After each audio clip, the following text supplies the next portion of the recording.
Hey there riders, Moto Chris here, and I recently attended the 2019 Australian Motorcycle Festival, which saw some changes from the previous Moto Expo in offering a bit more of an interactive experience thanks to the addition of test rides which could be organised across the 3 days. The 2019 event also moved to earlier in November, allowing it to be run alongside the Australian Supercross round in Wollongong at WIN Stadium, a stone's throw from the festival. But the trade-off here was that the timing meant we didn't get to see any new models that were unveiled at EICMA, where a late November date sometimes makes this possible.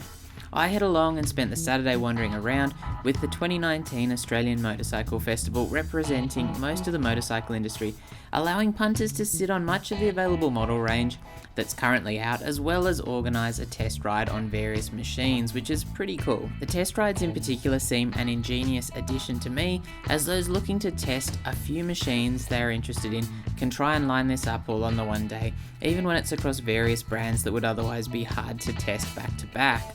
Wollongong is a bit of a distance out of Sydney, but can be reached via some nice riding roads and is an easy drive down the highway for those in a car.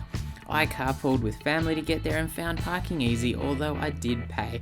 While it's quite a picturesque location, more on par with Darling Harbour than the previous Homebush event. Naturally, 2019 marked an enormous effort by the motorcycle brands involved, as not only did they need their stands to display a whole heap of bikes, they also needed test fleets as well, so kudos to all those involved. The Supercross race teams were also present, although most head over to the stadium early on Saturday to prepare for racing at some point during the day, so if you arrived a little bit later you may have missed seeing them. I'm not going to give a full rundown on everything I saw, as that'll no doubt bore you and take way too long, but here are my highlights. Suzuki had their Katana present in the flesh or metal, and I still reckon it's a cool looking machine. They've been doing the rounds for a while now, but this is the first time I've seen one, and it's got the definite brawler look to the bike in person. I'm still kind of hoping they bring out a Katana 750, as I love the GSX S750 just because I don't need a full thou bike. Naturally, the big news for Suzuki in 2020 will be that V-Strom 1050 though. Looking over at the Honda stand, the CB1000R was the highlight for me, as I've always been a fan of naked bikes and it's a top looking piece of kit. The outgoing CBR1000RR Fireblade was also on display with the 2020 model to offer boosted power alongside a heap of updates, including revamped styling. The CRF 250L was also a bike that I had a look over, as this was one of the bikes I considered before buying the cheapest second-hand off-road machine I could find, which turned out to be a DRZ 400E. Yamaha also had a massive display, including some pretty awesome nautical pieces of kit, including outboards bigger than I am. There was also one of their special crop duster drones or unmanned aircraft, which is another cool piece of kit. On the bike side of things, the Tenere 700 took pride of place as you'd expect, and Yamaha even had a really cool AR setup where people could sit on the bike and watch them on board via a headset. Does kind of wonder if in the future we might see this kind of setup more commonly, but with a stand that will allow the bike to move to match lean angles and maybe replicate suspension travel. You'd think that'd be a cool way of getting non-riders interested too.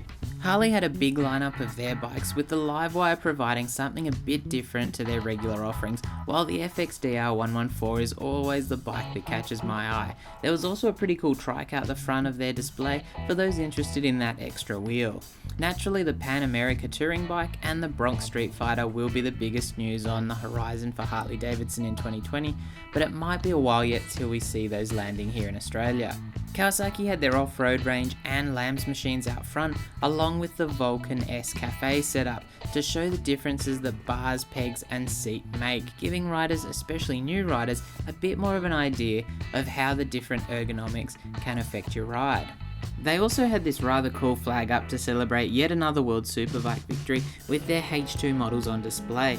The newly announced ZH2 wasn't there of course, but the existing H2 models still draw the crowds. Ducati had Mike Jones's Australian Superbike Championship winning 1299 Panigale out alongside the Panigale V4S, not to mention a tent of some really good deals on Ducati gear and apparel. Indian's FTR 1200S still headlines the brand's lineup, while KTM had a display showing off their adventure and off-road machines. Royal Enfield Australia also had a massive bike build-off recently based on their new 650 Twins and had some stunning custom creations on display, from a drag racing themed build through to cafe races, offering some really great inspiration for those thinking of picking up a 650 Interceptor or Continental GT and making something unique. Another bike I was really keen to check out was the Benelli 502C, a futuristic beginner cruiser which takes the power plant of the Leoncino and offers riders an almost Diavel themed option, and is a drastic departure from the traditional offerings in this cruiser category, and it really does look great in the flesh.